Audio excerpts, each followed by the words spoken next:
He asked me to take this $4 garage sale find here on this Coleman lantern and kind of look it over a little bit, see what needs doing, if it's worth keeping or what needs repairing, or if I should offer him $5 for it and he can make a profit right now.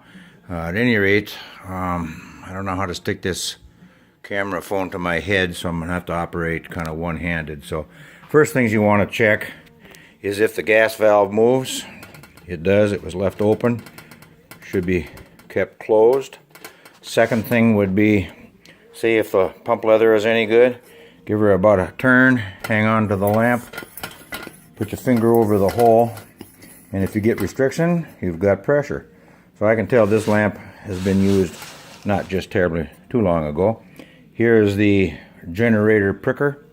When the knob is up, that means the pricker is up through the orifice and largely plugging it. When it's down, that's wide open.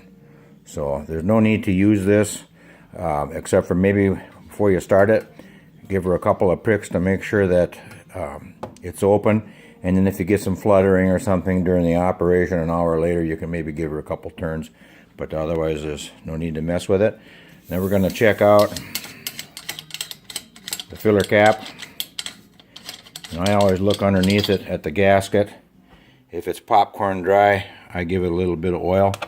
I have used 3-in-1 oil for centuries, but I've switched to neat's foot oil, which is what you're supposed to use because it's a non-petroleum product.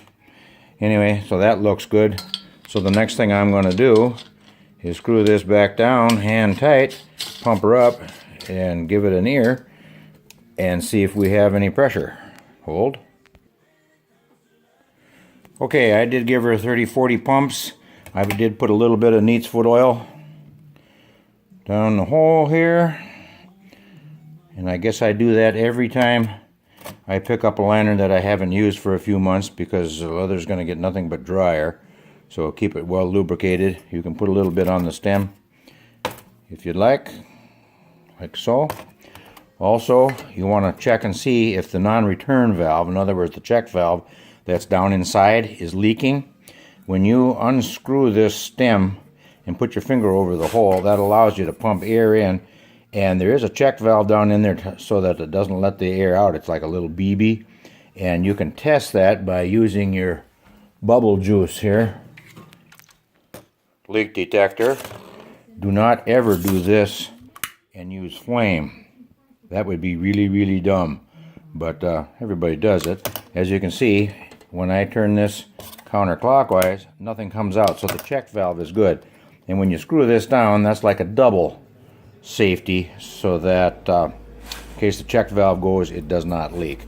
So I did open it up. One moment, the heat just came on. Okay, waiting for the heat to shut off. I'm going to just give it a little bit of a Windex bath here, and we'll kind of see what we have.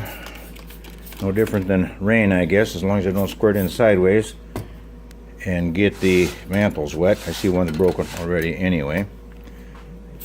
So we're going to have to go inside. One moment.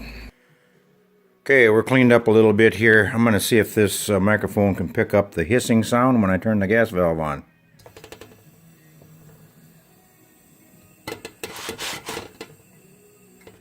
I do hear air, and of course there's no fuel in it, so what's going to happen is it's hard to explain to someone like a friend of mine that can't hear. He has no hearing at all, and I so rely on that, because if there was gas in there, you will get a hissing air sound first, and then pretty soon it'll start to kind of gurgle, and of course that's the fuel spitting in there, and then you know she's just about ready to ignite. And of course he can't hear, so he has to kind of rely on his nose, so he'll do like this and waft it up a little bit, and as soon as he smells gas, then he knows he's getting close. And to start it, you merely open the gas valve a quarter turn and send your flame up through the open hole here. There's 2 or 3 of them on there, and she'll just go poof. So you don't want it to build up too much. If you do get a bunch of flame, fireball or whatever, simply shut it off, and it can do nothing but go out.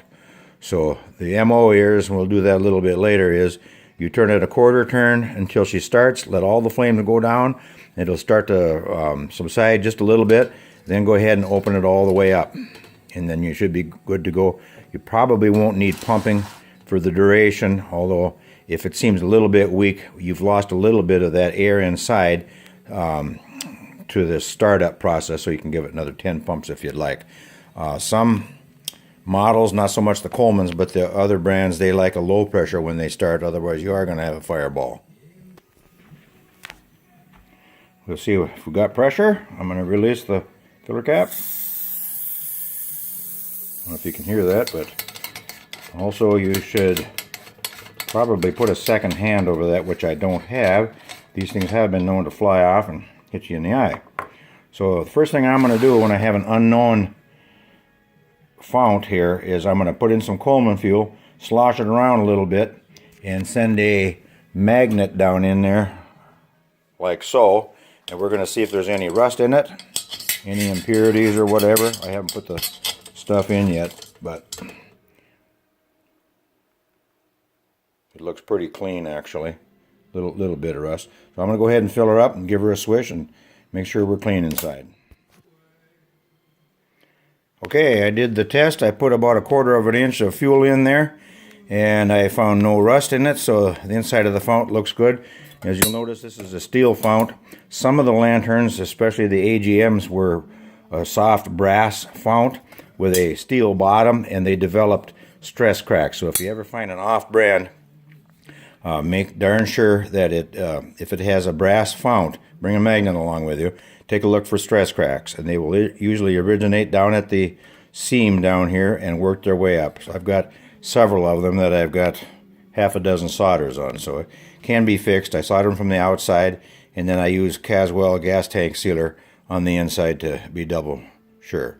So I'm going to go ahead and fill her up, and let's go to the next step. Okay, I did the swish, and if I can hold it up to the light here, you'll see it was a little dirty in there, but that's to be expected. And you'll notice it says Coleman fuel okay. You're wondering why don't I have not okay, and that is because I will simply use a funnel like this with a filter in it, because it was brand new white gas, so there's no sense in throwing it away. Just get the impurities out.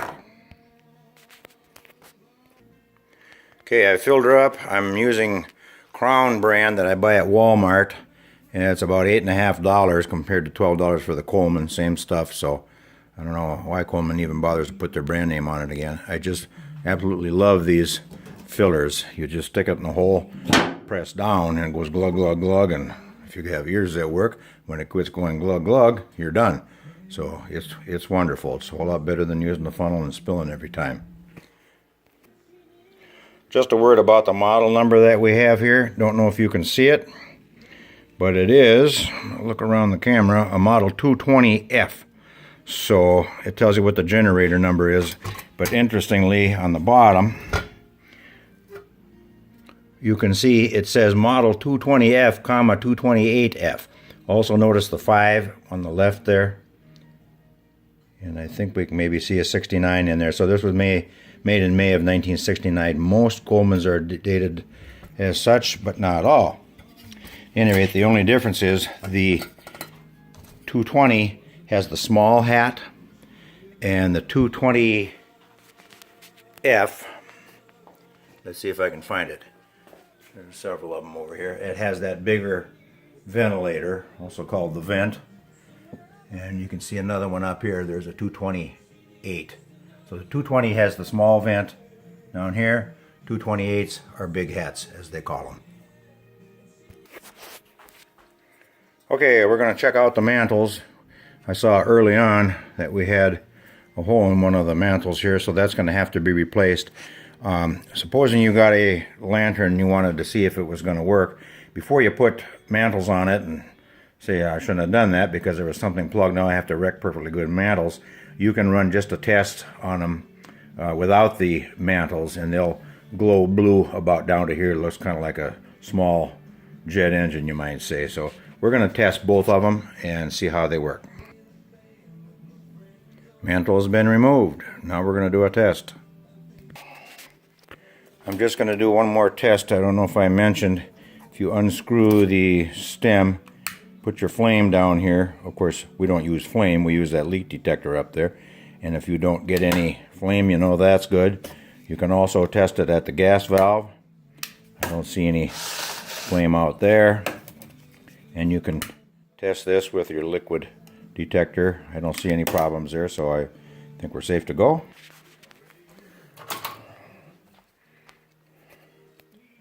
Okay, see if I can do this one-handed. Quarter turn, I hear all kinds of gas. And you saw that flame out, I think, on the side that does not have a mantle. Let's see if we can get her to go. You see it right there? So that you get a flame that big, you know that it'll take a mantle and it should be fine. And the only thing that could be wrong, I'm going to shut this off, get some light back on. The only thing that could go haywire is there's an air tube down here that sometimes sand wasps or spiders get into, and you can send a pipe cleaner up there and clean that out. Or underside here, there's actually a screen on that burner tube. You're still burning just a little bit. I don't know if you can see the screen, but that can get plugged. But if I've got a 1 or 2 inch blue flame jet coming out, we know we're good to go. So I'm going to go ahead and put another mantle on it. I'm going to use a cheap Coleman one. They're not as good. They don't have the, I think it's yttrium. It's a radioactive element. They're not as bright, but they're cheaper. So being this is a kind of a test, and we may have to throw it away soon, I'm just not going to use a more expensive Peerless.